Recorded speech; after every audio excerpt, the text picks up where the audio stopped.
This podcast is proud to be part of the TalkSPORT Fan Network. TalkSPORT. Powered by fans.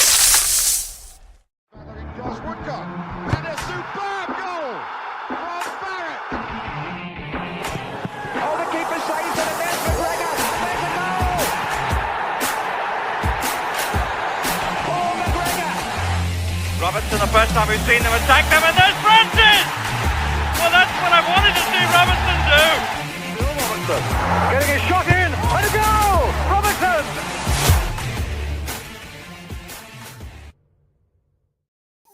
Hello, welcome to this morning's Red Side of the Trent here live on YouTube, Facebook, Twitter, and hopefully later on if you're listening in audio, as Forest drew 2-2 away at Real Betis in Seville. Delighted to be joined by our regular in Lee Clark and Matt Barnsley, who was pitch side, our man on the ground. Matt, how are you first of all? How is the hangover? Today's all about rehydration and trying to get my body where it needs to be. But yeah, it was a good day, a good afternoon, and a good night. Good. Lee, how are you first of all? Yeah, very good. Busy as ever, but quite buoyed by the performance last night, shall we say. Good, because you've been negative and I've hated every minute of it. So I'm glad you're feeling better about it. Let's start with yourself, Matt. Obviously, tell us about your trip. Tell us about everything that you've experienced in Seville. I'm sure we'll hear from Reese at some point as well, later down the line as well. But it must have been an absolute honour to watch the team out in their first time in Europe for 30 years. It must have been a dream come true for yourself and many others. Yeah, absolutely. It's been fantastic from when I kind of landed on Tuesday, and to Forest lad who's staying in my hotel, and even just discussing it with him, and then going into the old town in Seville and just doing a bit of exploring. And yesterday it was like there was forest everywhere. It was literally like every 1/10 of a mile you would see like a Forest shirt. So it was brilliant. And being in the build up to yesterday, and then once kind of you got into the ground and you saw the pitch, and I think I put on social media this morning, I know with football you always have like that element of recency bias to it, but that Igor Jesus header being in the ground on the away end for that was really up there with like Brees against Sheffield United and the Wembley goal, and Callum at Anfield as one of those like real like surreal Forest moments. Because I think at 1-0, I think maybe we were all a bit guilty, me included, thinking this is going to be a long night, but to turn it around pretty quickly and play like we did was brilliant. Yeah, no, that's a good summary there. Lewis Morris this morning said hello from a tired car on the way back from Gatwick. What an experience though, incredible. Tears were flowing before kickoff. I'm sure many of us were like that. Lee, how did it feel from watching from home? Because I know me and you are going to have that shared experience of watching it from a distance, but it must have been quite a cool moment for yourself and your mates, whoever you're watching it with. Yeah, I'm not sure how I'll feel next week, because I'm actually old enough to have been at the Bayern Munich game, our last UEFA Cup Europa League home game. So yeah, it's weird because it's not really set in that we're in Europe until the lineup last night where they're playing the Europa League music, and it was just. Do you know when they walked out as well, actually, and you've got the big plastic thing with the Betis badge and the Forest badge? It just looked crazy. It just looked like, I don't know, if you'd been in a coma for a couple of years and you'd walked in, you'd thought someone had got FIFA on the telly or something like that. Because, I mean, it's just wildest dream stuff, isn't it? It's, yeah, I don't think I wasn't emotional. I think I'd have been more emotional if I'd maybe been at the ground. But, yeah, let's see how we go next Thursday. Because I think actually being there and hearing the music and all that sort of stuff will... that might pull up the heartstrings a little bit more, I guess. Yeah, I'm in unfortunate circumstances where I've got a ticket and then I've had to give it to someone else or sell it to someone else because I can't end up going now for personal reasons. So it's one of them, but I'm sure I'll get plenty of opportunity in the future. But let's get back to the game, Matt. Obviously, it's the team came in and it was an unusual team maybe to look at on paper. We had Selznico, Milenkovic, Morato, Zinchenko, Sangare, Luiz and Anderson in midfield, Morgan Gibbs-White playing on the right hand side of midfield with Igor Jesus and Callum Hudson-Odoi in their normal positions. What did you make of that lineup when you first saw that? I thought it was a very typical, maybe a bit of a blueprint for the future in terms of where Ange wants to go with this team. Particularly, of course, we're playing Jesus in terms of so actually having the conversation with so I know you've asked me, Wilco, about collectively as a team, but I thought in terms of with I think quite a few bit of topic of discussion over the past few days is how is Wood going to fit into like an Ange system in terms of mobility, because he's kind of quite, let's face it, I don't want to say he's a target man, because I think he's better with his feet than most people give him credit for, but in terms of mobility and running in the channel and playing in the pocket and popping balls off, I thought that like Jesus really gives you that. So I didn't know whether, I kind of felt it was a bit of a blueprint with what we're going to be like moving forward, with like mobility, agility, moving the ball quickly, using our wingers, but having a centre forward that can also kind of like carry the pace with that. So I thought it was kind of like, it was, he was always going to make like changes from Saturday at Burnley, but at the same time I kind of felt like this last night was really the first, well, maybe not the first, because there was elements of it in the second half or the last 20 minutes at Burnley, but as a collective team performance, I thought last night was a real like blueprint for where Ange wants to go with it, and I think that was quite like reflective in his team selection. Yeah, I mean, I think he's going to find, it's going to definitely take time for him to find a consistency, because it's like over the next few weeks. I know we've got games coming up and thick and fast. Like we've got Sunderland at the weekend on Saturday, and then we've got Midtjylland next Thursday, and then we've got Newcastle on the Sunday. So he's going to have to rotate the team, but also he needs to find some consistency where he can pick 7 players every week, you'd say, regardless, and they play all them games. You know what I mean? He's going to find that quite difficult, because we're going to probably have this conversation later in the show, Matt. You can't drop Igor Jesus after he scored 4 goals in 2 games. That just seems implausible to me. Yeah, absolutely.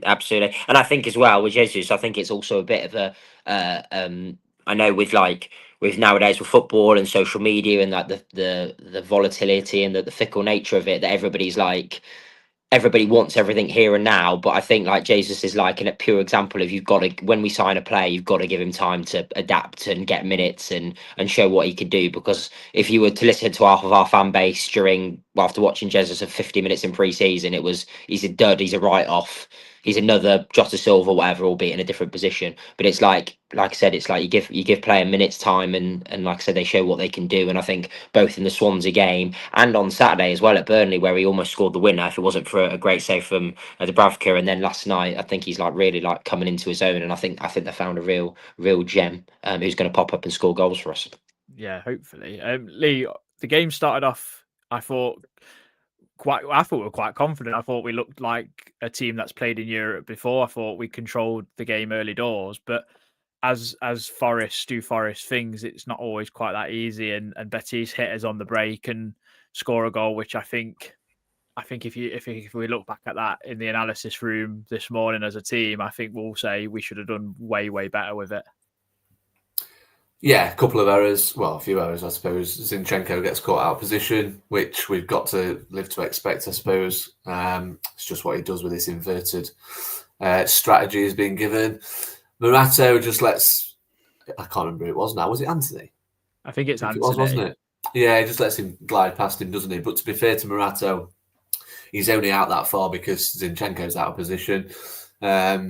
And despite what some people think, our players will get dribbled past, just like our wingers will dribble past opposing fullbacks. And then when the ball comes into Makambu, it's just not closed down well enough by Sangare, to be fair. So, yeah, just catalogue of errors, really. But yeah, I agree with you. I thought we started well. I thought I was worried for the first... Not worried, that's not the right term, but I was just intrigued how we'd play, having a few players who've not played in Europe before. But then I suppose you go through the 11 and you've got lots of experience in this still, haven't you? Luis, Sangare, Milenkovic. So, yeah, I was pleasantly surprised, but then sod's law, our luck, certainly in the last 4 games, we've found ourselves behind. So, yeah, it was a bit of an indifferent start, I suppose. Yeah, we've got Anna in the comments saying she's caught a live one. Great to see Matt on here. So you've got a fan, Matt. And then Sarah, listening to you from my sunbed in Seville. What a night that was. Amazing experience. So, no, I mean, and talk about amazing experiences, Matt, because we responded absolutely brilliantly. And I mean, the equalising goal, which is only 5 minutes later from Igor, is an absolute brilliant team move. I mean, Zinchenko popping up in the centre forward position is kind of like, well, that's why you have him in your team as this weird left back that can go and do these sort of things, but obviously worries you about the other way. But when you score goals like that, you don't care. Absolutely, I thought. I watched the goals back this morning, albeit with a more sober head.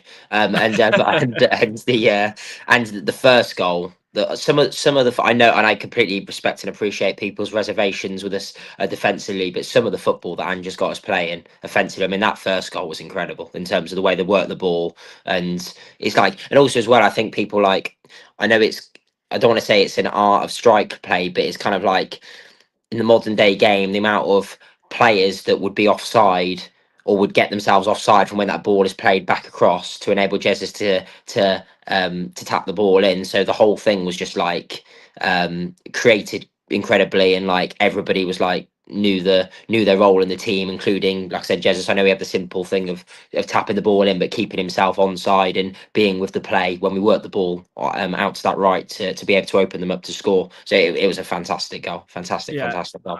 I'm happy for Morgan to get in the goal contributions again, because he has had a bit of a rough ride the last few games. He's looked a little bit off form. He wasn't as bad at Burnley, I didn't think, but then last night I thought we saw actually quite a decent performance from Morgan. It was like to say that he was playing out of position for half of the game. I just thought that would do him a world of good, and it was a great pass. Like it's a harder pass than you think to make, because obviously, like you say about timing and everything as well, Matt, with the striker there. I mean, I was quite surprised it didn't get looked at, to be honest, because it looked fractionally offside from a TV point of view. I don't know what in the ground with you so high up. Yeah, my immediate thought process was, is he as is like the modern day game, don't we, as with us all supporting a club in the Premier League and VAR, it's that, and I think always think the same at Nottingham. It's like, if there's a goal like that, my first thought process in the ground is he offside? It's like I'm always hesitant to celebrate, because it's like, is he offside? So similar to yourself in terms of when there's like a ball is played across the face of goal and it's a tap in, it's like you just see natural instincts. As I'm sure it was with you guys on the telly as well, as it is he offside. Yeah, I mean, they didn't show either, because I thought even the first goal for Betis could have been fractionally. Then I've seen a still, and I kind of think Milenkovic might be playing him on. But normally they at least show it to say, "Oh, well, it was close," and like go from an entertainment point of view. But yeah, is it is it in Europa? Is it semi-automated, or is it automated for VAR? I have no idea. I'd assume it's automated, like it has been. They don't draw the lines at VAR in Europa, think do they? I don't think no, so. They definitely don't do the lines. But I agree with you, Adam. I thought it was weird how we did it. Like, if it happens in the Prem and it's semi-automated, you see the little graphic, don't you? But yeah, I'm guessing it must be completely automated, I suppose. I did like how it was quick. Just to quickly touch on that, I did like how it was quick. But I think that benefits you more if you're in the ground. I think from me watching on the telly, I would have liked to have seen how close it was. But yeah, I thought it was quite interesting as well that within 4 minutes you've got kind of one at each end that both teams could probably feel a little bit aggrieved by. So yeah. Luke said the first was very questionable, not automated. So he must know more than we do. But Lee, I thought as well, we carried on to control the game and then took the lead. I mean, Igor Jesus is that anything he's touching is turning into goal, because it's a fantastic corner. And I mean, if I was a Betis fan, I'd be questioning the defence, but he gets up so well, unmarked, and can't really miss, to be honest. It's a great header. Yeah, brilliant header. We scored from a set piece. Yeah, just a really good header. A couple of set pieces recently. Yeah, I know, but yeah, it's a good trait to have, isn't it? It's a good. Obviously, Nuno got a lot of credit for getting us better in that sense in both boxes, to be fair, last season. So it's good that has continued. Yeah, he just takes a nice little. Well, he catches the defender sleeping, doesn't he? Takes a step back. He's got a free header. Yeah, his aerial presence surprised me all night, to be fair. He won 6 headers last night, which was the most of any player on the pitch, including both sets of defenders on each team. So, yeah, I really like him. I think I'm pretty sure someone will probably be in the comments saying I'm wrong, but I don't think we've ever had a player who's started his first 2 games and not only scored twice in both games, but scored in the first half. 2 in the first half in both games. So, yeah. I mean, to me, I'm sure we'll come on to this later on, but I mean, Mikel Antonio was spot on when he says that Chris Wood's got every right to be worried, because to me, you can't have a striker that's scoring goals and leave him out of games. You just have to pick him. And I get we play a lot of games, and this season will very much be about horses for courses, certain players for certain games. But if you've got a striker who's banging goals in, you don't say to him, I'm leaving you out. Especially when we're craving a win. We're desperate for a win. And what you don't want to happen is you put a Wood up there, you put Kalimwendo up there, and they look a little bit rusty. They've not played for a little bit, and they miss chances. People are just going to go, well, you should have played the man who's scored 4 goals in 2 starts. So, yeah, he's definitely got a big headache. But, yeah, it was a brilliant goal. Great header. Yeah, I mean, you say big headache. I just kind of think like he hasn't, because 4 goals in 2 games, you're an idiot if you're not picking the informed striker. Do you know what I mean? While he's in that vein and while he's got the flow, I guess you go for him. And I mean, Anna's put that Jesus good in the air. He was called the little frog in Botafogo, whatever that is in Portuguese. So there you go, Lee. I mean, that's why he was winning so many headers. And I think the way that we've seen that, where that long ball can go to Jesus and he can knock them balls down, I think that gets us up the pitch, and it's another weapon to use rather than playing out through the back and kind of worrying us all of Zinchenko trying to do 1-2s with Morata on the edge of our box at times. I mean, that was a bit scary. But Matt, I have to say after the second goal, I mean, it only looked like we was going to get another, because it was some of the best football I've ever seen. I have to say, Elliot Anderson was impeccable in terms of everything that was going on. Him and Douglas Luiz completely ran it last night. Sangare with a supporting role in that midfield as well. But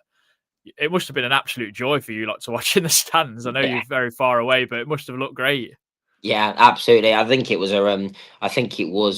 a bit of a lesson really in terms of without putting on, and it was absolutely, the football they played in the first half was absolutely superb. If there's any and I don't want to come at it from like a negative slam, but it is a pure lesson for when you've got the opposing team with the foot on the throat, you gotta put the game to bed and cut the head off the snake, because I genuinely think if we go 3-1 up in that first half, I think we win the game. But no, some of the football was absolutely incredible. We had that like 10-15 minute spell, didn't we, where we hit the post from the corner. We had the one where kind of intricate play down that right hand side, and Gibbs White hasn't managed to get like a toe on it to try and force the keeper into a save. I think there was one that went into the keeper's arms as well. But no, it was, I thought for 15-20 minutes I thought we absolutely killed them. I didn't feel like they had much of a response to it either. And I think there's an element of that as well, maybe there's a little bit of happy clapping in me with saying this, but I thought that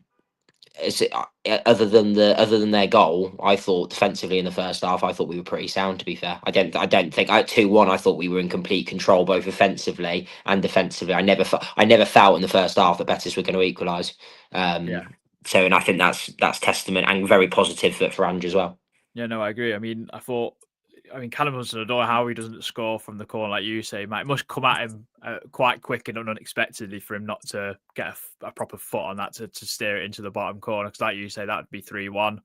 I mean, and I think just after that, Anderson glides past 2 players on the touchline, and I was like, well, come on, then you may as well score now. But it was an impossible angle. But I just kind of thought like he couldn't do anything wrong, and they must be happy to see the back of him, because he was sensational. But it was a tale of 2 halves, Lee, because second half was, I thought Pellegrini did well with his substitutes. He brought 3 players on at half time. He brought Mark Rocker on. He brought Riquelme on. I can't remember and he brought Rodriguez on at left back, because Journey Fupo was getting absolutely murdered. How he didn't get booked early doors, I don't know, but that's a story for another day. But I thought Pellegrini's substitutions turned the game on its head for Betis in particular, because they did control the game a lot more second half, especially because we lost Douglas Luiz at half time as well. I think with more precaution for his hamstring, if anything. Yeah, they did control it, but I don't think they ever really looked like scoring. A mate of mine was saying he needed a Matt Sells save for 600 quid or something, but he just didn't make one, did he? He wasn't needed to. So that's another frustration. I think the fact that they've had a lot of the ball without really causing our goalkeeper too many problems. I mean, like I always say on here, we can all be Captain Hindsight with what subs a manager should make. For me, I think the system and the shape was working so well that I would have liked to have seen just make it like for like. If Luiz has got to come off because he's got some soreness in his hamstring, put Yates on, put Dominguez on. Clearly, Dominguez is not ready to be starting, is he? Let's face it, not ready to be playing. I think he was just there kind of for sentimental value last night. But I'd have liked to have seen it just go like for like. I mean, we could have even dropped Gibbs White deeper, I suppose. So yeah, that was the only thing for me. I think we've said this morning as well in the group chat. I think when it got to sort of with 15 minutes left, that was the time as well to go back to a 3. I think just try and get control, because everyone could see that it was coming. They were knocking on the door without knocking on the door, if that makes sense. So they had lots of the ball, and you sense that they're going to get one more big chance. Lo and behold, they got one and they scored. But yeah, like I say, I'm not going to bash the head coach too much for that, because I said it before when Nuno was here, and even Steve Cooper before that. We can all sit in a stand and we can all sit watching it on the telly and say, he should bring him on, he should do that, he should. But in reality, that's the life of a football manager, because if he does what we think he should do and they still score, he'll say, well, why didn't you keep it the same? So it is, that's just being a football manager. But yeah, I thought, interestingly, I think going forward, that 4-3-3 could, really work for us. I think I've always said in the Prem, I think the better teams, you look at Newcastle's midfield, that's a midfield that's, for me, that 3 is probably the best in the Prem. And Newcastle play the way they do because of that midfield 3. So yeah, I think I would quite like to see Ange adopt that a little bit more. The issue you've got there then is Gibbs White is a 10. But I think the fact he played so well on the wing last night also gives him another, sizable headache, I suppose. So there's lots of little questions and subplots emerging, but it's all positive stuff at the moment. Yeah, definitely. I mean, Matt, equally, our substitutions didn't quite make the impact we would have liked. Kali Mwendo in particular, he started off really well. I think he won the ball the ball was quite pumped up to him. He held the defender off, laid it off, and then continued to be, I don't want to say I don't want to be too harsh, but he didn't have a great night. The one where Zinchenko reverse ball passed him the ball when I thought he was going to go out wide to Ndoye, and he's gave it to Kali Mwendo, and his touches let him down. Because if he gets a touch right, he's got a shot at goal, and it's a clear shot at goal. And I just felt like our substitutions didn't do well. And you mentioned the humidity off air before we started about how hot it was, and I mean that must have had a big factor in it as well.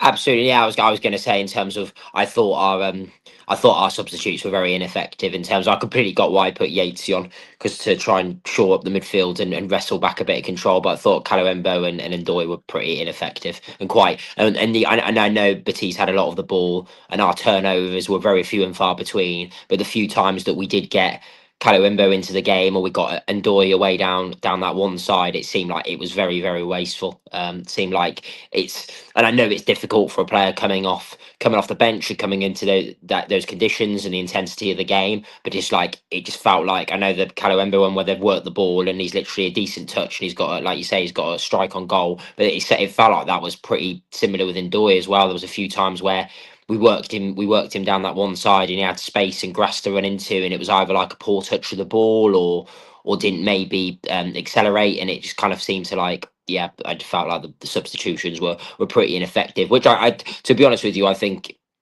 slightly out of the manager's hands a little bit, because I think on paper those two players that you've brought on have got the potential to be effective in the game, but it's just like it's one of them in terms of trying to get up to speed with the humidity and the conditions, and you need them to contribute to give us something, to give us an out ball, and I'm not sure we did. I don't want to seem like one player that would have been so perfect for us last night, and I don't want to go on to past players or from last season, but I felt in the second half last night we needed an out ball, which we didn't have, which is where last season under Nuno, it was so good that we had Elanga, because of course with his pace, because you'd have the turnover and you can punt it upfield, and you knew that Elanga would beat anybody over 30-40 yards, and I felt like last night in the second half we didn't have that, nor anybody that could hold the ball up. Do you know, I didn't know whether, I know once again, as Lee said, in terms of hindsight, just in terms of having somebody to hold the ball up and bring players, just bring us further up the pitch, I didn't know whether really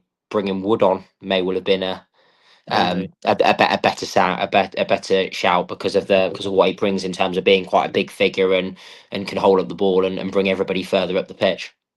Yeah, definitely. I mean, I thought Bakwa struggled to get into it, and we struggled to get him into it anyway. And I felt sorry for him, because when he did get on the ball, he's similar to Callum Hudson-Odoi in terms of his ball retention's very good. It's very high, and his passing's normally quite good. But I thought that let us down second half. First half, we was playing nice passes, and it was going to going to red shirts, and second half we was giving the ball away a lot, and I think that's what built Betis's momentum up, like Lee said, without really knocking on the door. And the goal, Matt, is a little bit disappointing in terms of how we've defended it, how Milenkovic has defended it, and then Anthony having a shot, whether it was a scuff or not, or whatever you want to call it, it's gone right in the corner. Fair play to him. It's a good finish. But I just felt like it could have been prevented. And that's like been the story of since Ange's come in, apart from Arsenal. It's been a bit of like a master of our own downfall by one, not maybe individual mistakes, but two, just not finishing off teams like you say. Why have you got their foot on the throat? You need to kind of kill it. And we're just kind of, we're making them chances. We're just, someone's not sticking the ball in the net. I don't know why. It's very strange. Like, and it's everyone's saying, "Oh, we're worried because we have to score 3 or 4 to win a game." But I don't think it's that black and white, personally. I thought that there was a bizarre kind of like lead up to their equaliser. I thought their equaliser was coming for 10 or 15 minutes. I thought the pressure was relenting. There was a bizarre moment where I don't know whether you picked it up on the telly, where this may well be, you boys may well, and you're more than welcome to pull me up on this and say that I was wrong, but Zinchenko went off for a head injury, but I'm not sure it was a head injury, and he went off whilst we were defending a corner, and we were one man light from a corner, and they took the corner short, and they managed to find inroads down that left-hand side, and basically managed to have a free cross into the box from the angle from about 4 yards from the goal. And that was like, for me, that was the beginning of like a bizarre series of like events which led up to them equalise. I thought we were creaking for 10, 15 minutes before they equalised, because I thought you got to, particularly when Betis are playing at that intensity and it's quite like frequent. I know, as we stated previously, in terms of having an out ball and kind of like relenting that pressure, and we just didn't have that at all. And I thought they'll work an opening at some point, and sadly, like I said, it ended up coming. Yeah, I mean, Zinchenko got the ball booted at his head, so held his head. So I think rightfully the referee has to say, well, it's a head injury. But then he was saying like, well, I never asked for people to come on. I was like, well, don't hold your head and go down and stay down, kind of thing. Yeah. So yeah, I mean, Luke Hamilton's put, so he says, not going to judge Kalimwendo or Backwell on those minutes. Their moments were disappointing. So be it, Backwell looks very defensive. Like his defensive coverage is great. I'm hopeful for both of them. But I mean, Lee, would you'd have been happy with a point pre-match, wouldn't you? With that, I know it's disappointing to lose in the last draw in the last 5 minutes, but a point away at a team who got to a Conference League final, albeit people might laugh at that competition, it's still getting to a final of a European competition. I think it's a good point on the road to start us off. Yeah, I think we've become very entitled if we think that's not a good point. I think Betis have lost, I think I had a look yesterday, they've lost 9 times at home in 4 seasons since we got promoted. So yeah, going into the 4th season. And in that period, they've never lost at home to Real Madrid. So they are a good side at home. And you look at this squad, they've got some good players. They've got a weird knack of picking up Leeds rejects, so I find. They've got 2 or 3 in there that did play for Leeds, seemingly get slated for fun by Leeds fans, and are doing the business at a team that finishes top 8 in La Liga every year. So yeah, I think that's more than a good enough point, and people are pointing to the fact that they're not playing at their actual home stadium. Yeah, it's like Maz just said, it's awkward conditions. The heat. I thought the pitch seemed weird, and I don't know. It looked really slow, didn't it? I thought the pitch seemed so slow. I thought some of the passing was erratic at best at times, but I actually think we struggled with the nature of the pitch, and I'm sure there's people that can give me some science behind the difference in grass in different countries. Where's Alex Oakes when we need him? Yeah, that's it. But yeah, so they're all factors that you've got to consider. So I think if you just said to me an interesting line that one of my mates texted me after the game, he said at 5-8 a point is a very good point. At 5-9 when we're 2-1 up with, well, it'd have been more like 9:20, wouldn't it? When we're 2-1 up with 15 minutes left, it's not such a good point. But that's football, isn't it? That's this competition. What I think it makes it a good point is it's the first game as well. That's probably the hardest game, I think. People will point to the Porto game being more difficult, but I'm not convinced by that. Porto's at home for a start, and the Portuguese league is, well, there's 3 good teams in the Portuguese league, and the rest average about 3,000. So yeah, I think Betis away is a much trickier game than that. So yeah, I think with the the current form we're in, it being our first game in Europe for 30 years, I think it's a case of being satisfied with a point, I think. Yeah. What was the mood like in the stands, Matt? Because obviously you got kept behind for the safety of the supporters and everything. Let their home supporters go home and everything. So you must have spoke to a few people and got a few reactions, I guess. Yeah, I think it was quite. I don't want to use the word jubilant. I think that's a bit over the top. Not for a draw anyway. But I think people were quite optimistic and positive. I mean, I said immediately after the game, I didn't know, as I'm sure we all didn't. Obviously, our first European venture for 30 years. I didn't know what to expect going into the ground last night in terms of like playing European opposition in a competitive game, the intensity. Obviously, as Lee's just said, in terms of their home record, they're a decent La Liga outfit. I think that I think pre-match everybody would because I probably thought that we may well come unstuck last time. We may well get beat. So to get a point, I think was very good. But as Lee's just said, it's very contextual, isn't it? Because you put into consideration that first half performance, the fact we had chances to put the game to bed and we didn't. There's probably an element of disappointing with that, but I also think within that disappointment there's massive amounts of positives as well. So I think the overall mood in the ground was pretty positive and optimistic, and it's like for everybody that's made the trip as well, it's like it's nice that at least we haven't got beat. So to like not that it would have like ruin the trip, but it takes a bit of an edge off it. We've come out of here, we've all had a great time, and then if we'd have got beat 3-0, it would have been a bit like, oh. But to get to play well and get a draw, I think is a great point. And as Lee said, I didn't know that Real Madrid haven't beaten Betis in 4 seasons, which at home, which I find that incredible as well, given the nature. So I think it's a great point. I really do. Yeah, the atmosphere must have been really, really good, and like I'm glad everyone had a good time. It was quite nice to see like fans having pictures of like Betis fans. I don't know why. Yeah. I mean, some people might think that's like real, I don't know, woke of me or whatever, but I just think like football is meant to be about enjoying it and massively. everything else, and like just hate each other in the ground, outside the ground, be civil and everything else. So no, it's good to see that Forest fans were making themselves. So I was going to say, it's like I was saying to the lad, it's like with the, and I hope one day you boys can experience as well. It's like I can't experience. It's like the goal cheer and the hostility from a European team to what you get at like Brighton and Brentford. It's like it's not even like a cheer when they score. It's like a hiss, and it's like really like hostile because of that. And it's like it can kind of like get on top of you and become like quite, not in terms of personally. I mean in terms of like as a fan base or as a team, it can like.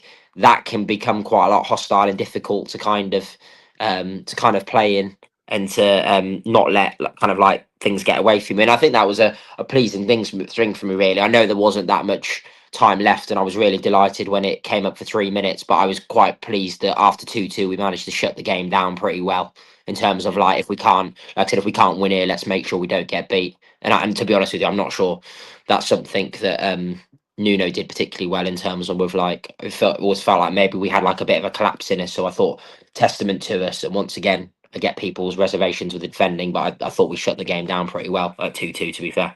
Yeah, I mean, yeah, I'm just going to talk to you actually about the contrasting styles of the first and second half, because I did think that, I know we say now in hindsight, Gibbs should have dropped in with Anderson and Sangare there, made it a bit more solid, but we saw definitely a defensive side to Ange last night. I did think like Zinchenko got tucked in a little bit more, and at times he went forward when the chance kind of arose. So I do think he is turning heads ever so slightly in that respect, and I think there's been a lot of positives from the last couple of games. Would you agree with that at all? Yeah, I mean, one of the reasons I just want us to get a win, other than the fact that I'm a Forest fan and obviously I'm not satisfied unless we win, I suppose. It's just all these lazy narratives. You see them already on social media. I know that, social media is not a real, barometer of what the real landscape of the world looks like. But there's so many lazy narratives like, 2-1 up and they've blown it again and stuff like that. But there's just no context to it. If we had any other manager, it'd be, it's still a good point for Forest, but everyone's saying, it's Ange goal, that's what he does. Like we've been going all out attack. We've conceded a goal that, to be fair, has been coming, but it's not been through. We could have had anyone as manager last night and that goal might still have happened. It's doing my head in a little bit already after. And I get that Ange's kind of caused that himself, hasn't he? With some of the, it's like he's already getting stick because he looks at the floor in his interviews. It's just, every manager's got their own little quirks when it comes to interviews, and Ange's to look at the floor. It's just, there's so many. It's already doing my head in. It's all the parodies and all that sort of stuff. So I just hope we can go on a bit of a run where we get some wins and people actually start diving a little bit deeper into what we're actually doing, because I think if you've watched all of the games that he's taken over, you'll see slight progression in every single game. It was frustrating to concede 3 against Swansea after being 2-0 up, of course it was, but ultimately we've kind of stopped the rot from there. My really negative period came after that performance, and I think it was probably intensified by the fact that I didn't actually watch the game. So, if I'd have sat and watched it and seen it in isolation, I suppose that it might have been different. But I think we all concede that we desperately need a win because, and again, we shouldn't, it's mad we're even talking about this, but we've only got 4 points. You look at the clubs that are picking points up. Leeds won last week and went on to 7. They're halfway up the league. And it's like I said last time I was on the podcast, if you're getting points at this stage of the season, you move up half a division. The longer you leave it to get wins, you're going to be moving up 1 or 2 places. And then all of a sudden, 1 or 2 bad results, and you in the positions in the table that you don't want to be in, go into sort of the Christmas period. So, yeah, I think we've got a nice home game. It'll be the new manager's first game at home. And I think based on the fact that, we have seen slight progression in every performance so far, it's time for people just to stop bitching and moaning whenever we concede a goal. I said it had come to this though, didn't I, with a certain section of our own fans. As soon as we concede a goal, it's, Ange's not up to it. I don't like him. He's too open. He's not going to learn anything. It's complete nonsense. I genuinely didn't see that in that performance last night. I saw a manager who wanted to get a big win for the fans that had travelled and the ones who weren't fortunate enough to travel at home. And yeah, I just wish the lazy narratives would stop about him, to be honest. Yeah, no, I'm in your boat, mate. I really want him to get a win just to ease expectations as well, in a sense of like just ease that pressure, relief, give confidence to the players who, by all accounts, in all the interviews I've listened to, sound really buoyed by what they've been doing in training and how we've been playing. Has been like, honestly, like you kind of go, I quite like this football. I mean, I liked football last year, Matt. It was great. It was great on the counter-attack. It was great to be anti-football and play, but I always thought it was never sustainable. I think this way is better. I mean, Murillo coming back will be a massive factor, I think, just because of his way of playing football as well. I mean, you must be excited going forward as well. Absolutely, yeah, and just kind of from what Lee said with the narratives, it's like, I think the first thing I saw when I went on social media last night was TNT had done a tweet with the list of Ange's results so far, and the photo was Ange with a picture on his head. Now, I'll spin the question to you guys. It's like, I suppose, kind of looking at it in isolation last night, because a lot of people have said to me, with Ange, you need 2 goals to win a football. You need 2 goals to win a football game, which is probably true.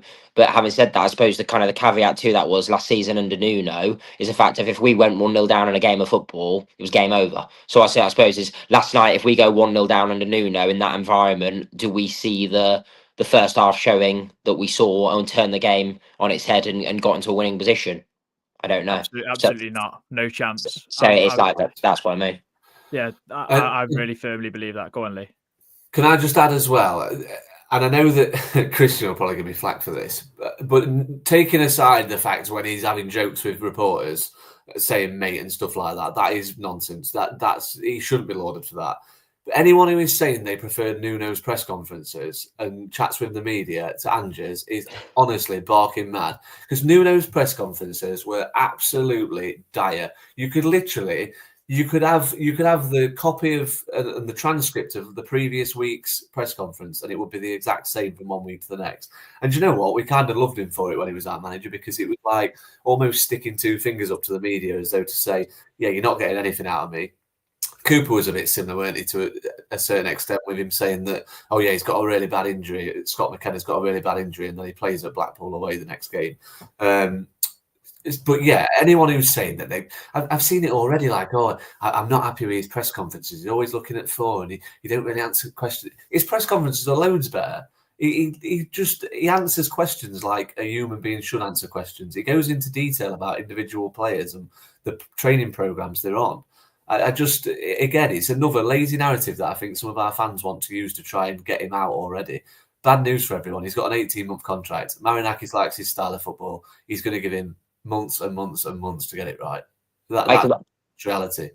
I completely agree with you as well. Go with like the whole, it was last season, although maybe, well, I think we all fell in love with it and fell in the trap with it. And over a 38 game Premier League season, the sustainability of the football last season probably wasn't, like I said, you weren't going to be able to, because there were so many elements to the games we won last season. Firstly was our brilliant counter-attacking style, our clinical nature, but also in a lot of those games as well. I mean, particularly those games like the game at Anfield where we won 1-0. I mean, Sells drops the ball on his goal line, and if that goes in, that's a different game. So I suppose the angle I'm going at with that is there was times in games that we nicked where we rode our luck, and you can only ride your luck for so time. I mean, I remember when we beat Spurs on Boxing Day at Nottingham, and I think Murillo whipped one off the line, or Sells made a great save, and it's like it's not sustainable just to nick a 1-0 lead and try and hang on for dear life. So I completely agree with that, and I think the style of the football currently is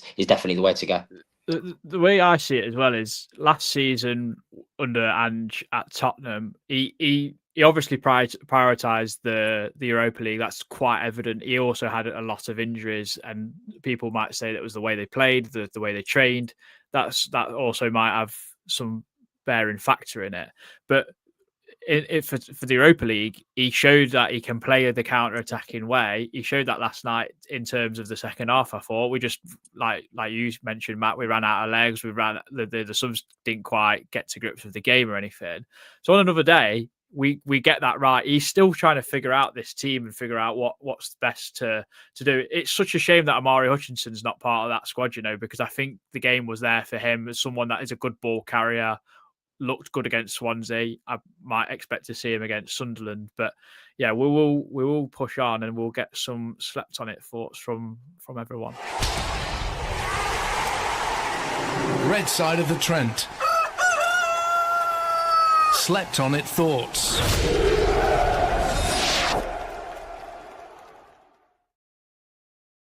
Yeah, thanks for everyone that's getting involved in the comments. But so these are the few we got for slept on it thoughts. So Sam's put, can't help but feel disappointed. A point at the start of the game, great, but after going 1-0 down and then dominating much of the first and heading into the break in the lead, so then conceding the final 10 minutes felt like dropped points. Luis coming off changed the game. Carl Booth, you'd have taken a point before kickoff, but after that first half, you could only see one team winning it. Luis' sub and formation change seemed to kill us. Positive signs. Let's hope we keep defenders fit. Come on, you European Reds. Jack, Morato was so good. Highest compliment I can give is that I didn't feel Murillo was missing. If Sangare can cut the hospital passes out of his game, he'd be so solid. Jake, sure, everyone will mention it being a game of two halves. Truly mesmeric in the first half and absolutely useless. Second, Anderson, our best player by a mile, and another game where Morato hasn't let himself down either. 2 for Igor, who for me is now our starting striker. Positives. Brian Smith, if we can be more clinical, sides won't be coming back at us. If we have to live with the second half for a while in order to become that first half team, I'm all in. Premier Elliott, we are turning into first half FC at the moment. Can't wait till Douglas Luiz is properly match fit, as our midfield were excellent for 45 minutes. Today's fact is that Spain's gold reserves are only accessible via a drawbridge. Brilliant. Bennett, disappointed with the result, but that just shows how brilliant we were first half. Still proud of the boys. Ando is immense, and Sangare were excellent too. And Jesus looks like he could be a goal machine. No comment on the subs other than they were all a bit underwhelming. So thank you very much for getting them in. I'm going to do some player performances. Matt, I'm going to start with yourself. You've requested this man. He scored 2 goals again, and I just think he could be amazing. Igor Jesus. Yeah, I thought it was absolutely exceptional. I think it's just some of the positions that he works himself into as well, like strike play, and he's such a different striker to what we've had recently with Woody. And I don't want to downplay Woody because his contribution over the past 12 to 18 months has been pivotal for us, and a large amount of the reason as to why we are now. But he's got so many more dimensions to his game. With, like I said before, his athleticism, he can run in the channel, he can break lines, and he's just like he's a very different type of striker. And what was a real positive aspect as well, albeit I know you touched upon it, with the it was poor defending, but to see a striker who's that small score a header from a set piece, I thought was very, very promising as well. So it's like it's so evident that he's got so many different factors to his game, and can score from so many different ways. I think is really positive, and will be really good for us. Yeah, is he small? I don't know if he is. He can jump. I know that's a fact. I like him. I like what I've seen of him so far, Matt. I think that was a really good summary of his game, and it's going to be hard to dislodge him. To be honest, I think fans will be aggrieved if he don't keep his spot for Saturday. Lee, I'm going to give you Morato, who I think he was good again. I think he's returned as the doorman. Igor Jesus is small. He's 5'8". I've just googled it. Is he really? Yeah. I was thinking the same as you, Adam. I wasn't sure he was quite that small, but yeah, apparently so. Small to be winning 6 headers, I suppose. Yeah, and scoring from one. Morato, yeah, very good. I'm pleased you've given me Morato. Yeah, he's another player who's fallen into the trap of fans can't give him credit without someone saying, "Oh yeah, but in the 13th minute he did that wrong." I mean, newsflash, this is football. Players will make mistakes over a 90-minute period. The key, obviously, is to make less and do more things positive. And Morato, for 99% of the last night's game, was absolutely outstanding, I thought. His part in the goal, I'm not even going to blame him for. Yeah, okay, Anthony skipped around him, but Anthony against Morato is a complete and utter mismatch. I thought Anthony was really good last night, to be fair. And he wasn't the only Forest player that he absolutely left for dead last night. So, again, it's just one of those things. He shouldn't have been out there anyway, because Zinchenko he only went over there to put some pressure on because Zinchenko was so far up the pitch. I firmly believe that Morato hasn't become a bad player because he checked his shin pad and allowed Morgan Rogers to score against Aston Villa. Since that debacle, people have tried to make out that he was never that good anyway. You don't have that sort of record that he had, where he was coming on for half an hour in every single game and we didn't concede a goal last season. And I think that went on for certainly 8 to 10 games, if not more. It was ridiculous. It was a long time before we conceded when he was actually on the pitch. That's why we gave him the nickname, wasn't it, Lee? Exactly. He's still the first man. He's still the first drop when it comes to, if we get an injury to one of our 2 main men at the back. So, yeah, I just think, again, for some players, we're happy as fans to give them credit and, they're rusty, they've not played for a while. But for others, because they might have made a high-profile mistake in the past, it's like we're happy to just dismiss them as they weren't that good anyway. And I just think that's complete nonsense. I actually thought Morato looked like a player who was tailor-made for the Europa League last night, with a little bit more time, a team that wasn't quite so high-intensely sort of pressing him. And yeah, I think he's all right. I don't see the issue and this clamour that, we should have signed a new centre-back. Well, we did sign a new centre-back. We signed Kuna, didn't we? And he's not registered. So we've got to kind of work with what we've got in the Europa League. And I think on last night's showing, it was clear to me why Cunha's not been registered for the Europa League and Morato has. Yeah, I think his distribution was solid as well. I thought he was really good.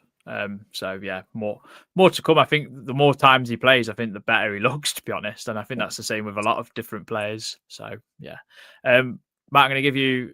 I mean, I think I give this player every week because I just think he's sensational. But Elliot Anderson just showed the European kind of crowd what he's all about, and he was everywhere last night. I don't know how he does it, but he seems to pick up second danger, if you know what I mean. Player might lose it, but he's there to get a ball and then win a foul or basically recycle possession. They must be glad that they don't have to play against him again until maybe the knockouts, if we get that far, obviously. I just think with Elliot Anderson, right, I can't even tell you, obviously, with me not living local to Notts, and I live in Warwickshire, and I loads of people that whenever they watch Forest who aren't Forest fans on the telly, everybody always says, somebody messaged me last night, somebody I work with said Elliot Anderson's absolutely unreal. I think he's just I think that there's understandably going to be a lot of interest in him because a lot of the top teams are all looking for that six, that very tidy kind of Kante type player who can sit and is very good on the ball. I think we can, and I know this sounds ultra negative because it makes sound like I'm trying to sell him already, but I think that we can command whatever fee we want for him because I think he's that good. I think Yeah. he's just like his ball carrying, his intricate play, his passing range is just absolutely superb. That it may be maybe a bit of the beer talking from last night, but I don't think like for in terms of like value for money and kind of like value for money and just kind of the player. I don't think I've ever seen like a Forest player like that's like, that we've got as much like value for money out of him that we have and what he's going to grow to be. Because like I said, I think he's going to thrive for us this season. I think he's going to be brilliant for this season. And I think when interest comes, I think we're going to be able to levy a massive fee for him because I think a lot of the top clubs will want him. But no, he's absolutely brilliant. Yeah, I mean, if teams are buying him to play him as number 6, then they're completely misusing Oh, him. sorry, 8. Sorry, Yeah. I meant to say. I Sorry. mean, like, I think when Douglas Luiz went off and he had to play alongside Sangare, I thought Elliott struggled to get to be his usual best because I just thought we got overran a little bit in midfield. Their substitutions made a massive difference. So, yeah, but yeah, sensational again, just everywhere. I don't know, just the heat must do something to him as well in those conditions because, yeah, sensational. Anything to add to that, Lee? Only that if Newcastle think they're getting him back for 70 million, Newcastle fans are renowned for talking an awful lot of rubbish, but that might top the lot, to be honest, if they think they're getting him back for 70 million. I mean, interestingly, I've said for a little while he reminds me of Steve, the closest England might have to Steven Gerrard since he stopped playing. And Joe Cole actually said similar last night on TNT. So if TNT is looking for a new pundit, then I am open to offers.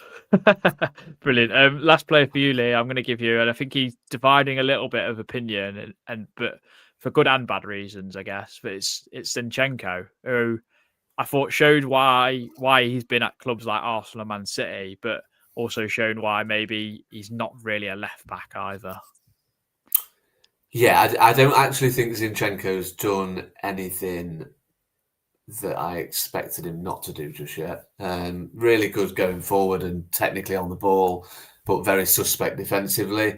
I think where he's probably got away with it a little bit in the past is he's played around superstars in 1 to 11, City, Arsenal, those sort of clubs. So yeah, I do sense he'll get better with the more he plays. I think it'll probably help him that we've got that injury to Aina, and he's not just going to be a backup, so that when he comes in, he's rusty and he needs match sharpness.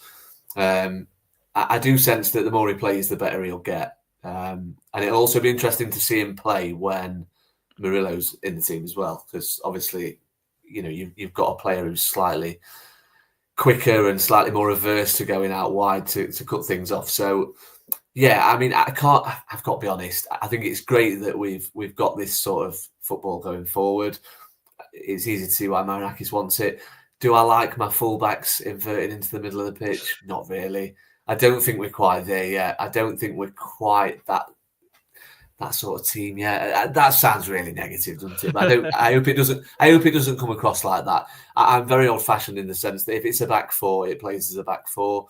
But what I would say is, under Nuno, when we had our, fullbacks and wing backs, whatever you want to call them, flying forward, it did often become quite predictable. So if you have got, I think we saw last season when we played Arsenal at home, it was 0-0. The best chance of the game came to Calafiori, who just pops up from left back on the edge of the 18-yard box in the middle of the pitch. And I thought, wow, that's brilliant. I love that. But now it's happening at my own team. It just leaves you a little bit. Obviously, the first goal last night, we can't get away from the fact that it came from Zinchenko being in the middle of the pitch and us losing possession.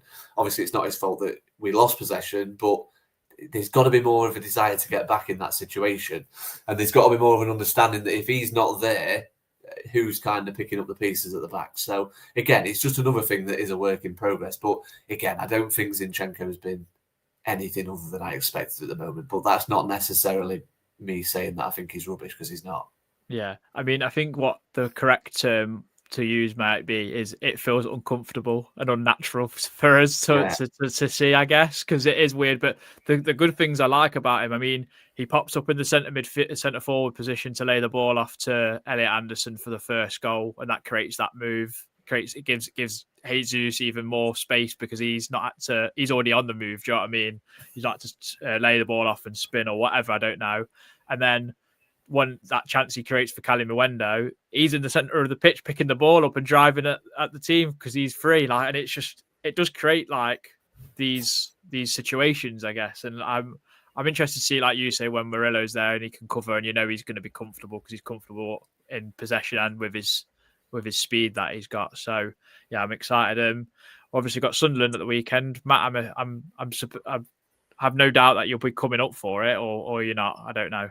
Yeah, I will be. I'm literally getting back into Gatwick at about 7 o'clock tomorrow. I'll be making a beeline for home. I'll get in at about 11 o'clock, and then I'll be getting up at 9 o'clock to go to Sunderland at home. So I will be in situ. I think it's quite a nice. I know Sunderland have started well. I watched them against Villa, and their performance with 10 men was very impressive. But I do think I always feel like the majority, barring maybe one or two exceptions, of which you'd probably know who they are, being Liverpool, Arsenal, maybe City, maybe not so much City over the past few years, but I do genuinely think we can beat anybody at Nottingham. And I know Lee used the term earlier on in the podcast saying it's a nice home game, and I think it is a nice home game for us to have, because I think more than anything with Sunderland, as opposed to kind of like promoted teams from times gone past, I think they play a bit as well, which suits us. I suppose what I'm saying is I don't think they're going to come shut up shop, take time out of the game and play for a point. I think they'll try and play against us, which I think probably will suit us down to the ground. So I think it's a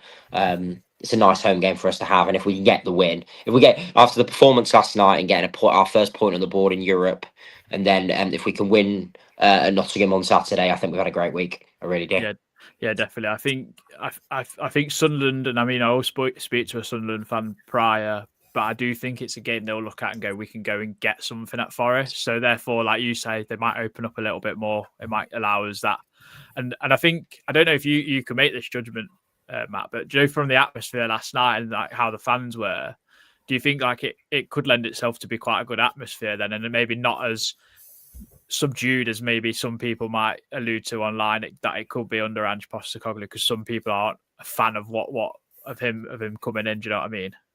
Yeah, I don't know why anybody wouldn't be buoyed by what they watched last night and go into the game on Saturday with like a real like positive outlook towards it, because it's a like I said, we were exceptional at times last night against decent European opposition. It's just a case of trying to blend that into the Premier League form. Because albeit I know this season we're on this European adventure, it's great for the fans. Everybody's having a great time, and like I said, I'm well embroiled in that as well, and I've got no nature with it at all. But as I know Lee said earlier on in the podcast, that the bread and butter is getting Premier League points on the board. And we're probably, like, with the games we've had and some performances, we're probably 3 or 4 points short of what we should have done, or what some of our performances have heralded. So for me, the need for Premier League points will always be there. And I'm also hoping as well that under Ange that we can get to because I know I was listening to the sorry, I'm endorsing another podcast, albeit it's Radio Nottingham one, with the Colin Frey, with Colin Frey last night, and before the game yesterday, and he was saying about. I've completely lost my train of thought. We're basically saying that obviously that we haven't had the start that we wanted, and the need for Premier League points is of course of pivotal importance, because you don't want to be in a situation where, but particularly this season as well, where the newly promoted teams are undoubtedly a lot better and are picking up points, and then you get to a stage of, I remember what I was going to say. I hope we can get to a stage of season where we get the points on the board going into January, February, March, because you've seen this season already that the teams that weren't great last season, your Spurs, Man City, by their standards, I think they're going to be better this season, which I think finishing that top 7, top 8 is going to be more difficult. So I'm hoping we can get to a position in February, March, where we've got the relevant points on the board. We've gone to a point in Europe where we can almost put eggs in the basket for the Europa League. And the Premier League kind of like takes care of itself, because we're in a pretty comfortable position. That's my hope, because I know a lot of people have asked me, like, what's your ideal for the season? It would be finishing 11th, 12th, and going far in Europe. Yeah, I suppose, and we've got the squad depth to rotate as well, so that hopefully will lend itself to come to fruition. I mean, what's your score prediction, Matt, for Saturday? Might as well get that while you're here. Typical Ange fashion, 3-2 Forest. Lee, anything to add to the Sunderland chat? Yeah, the only thing I would say is I talk about getting points on the board at this stage. Sunderland's already got 8 points. So if we were to lose to Sunderland, for example, that already puts them 7 points ahead of us. I think that's big. For a club like Sunderland, who everyone's anticipating that they'll probably stay up, but they'll need points on the board before the AFCON because every signing they've made pretty much is heading off to the tournament. So they're going to be left with pretty much last season's team and Xhaka. So... that they'll be under no illusions that the quicker they can get to sort of 35, the better. And if they get to 11 after six games, that's pretty good. And it ties in nicely with what I was talking about. People won't want to hear it, but the Premier League will be stronger this year because the teams that have come up aren't here to kind of roll over. I mean, you even look at Burnley, who people are still kind of tipping to finish bottom at this stage. They went and signed Kyle Walker. So they're serious about doing it themselves as much as Leeds and Sunderland will get the kind of, the reports for the players they've signed and all that sort of stuff. But yeah, nothing to add other than I dropped an absolute ball, for want of a better expression, and I won't be at the game. I was convinced that we'd play in the Europa League on the Thursday and it'd get moved to the Sunday. So I went and made plans for the Saturday. So I won't be going. But I will be watching. Obviously, it's on the box, isn't it? So, yeah, I think I'll predict a win. Let's go positive. I just hope we go like 2 goals ahead. Mind you, we did that against Swansea and still lost. So, let's go for. I'll go for 2-1. I think we'll probably go 2 goals ahead, much like we did against Swansea, and they'll kind of make a game of it in the second half. But yeah, I think we'll win 2-1. Yeah, cool. I'm going for 3-1. I think we'll actually score a third to kill them off. So that's what I'm going to say. And yeah, continue with the no clean sheets, and that's why I've took the likes of Milenkovic and Matt Sells out my dream team. So, all the silver linings. But no, thank you very much for everyone that's joined us. We've got 302 people in here. So if you can drop a like and a subscribe, it goes a long way. Matt, thank you very much for joining us from Seville. I hope you enjoy the rest of your day. Have a safe journey home tomorrow. And then a journey up to Nottingham as well. Like, it never ends. You're traveling. I'd love to know what your mileage is going to be this season. Coming from Warwickshire every week. But no, thanks for joining us, Lee. Thank you for joining us. We'll see you in the next one when we preview the Sunderland game, which will hopefully come out tomorrow. And then on to Saturday, hopefully for a big 3 points in Ange Postecoglou's first home game of the season. But until then, come on, you Reds.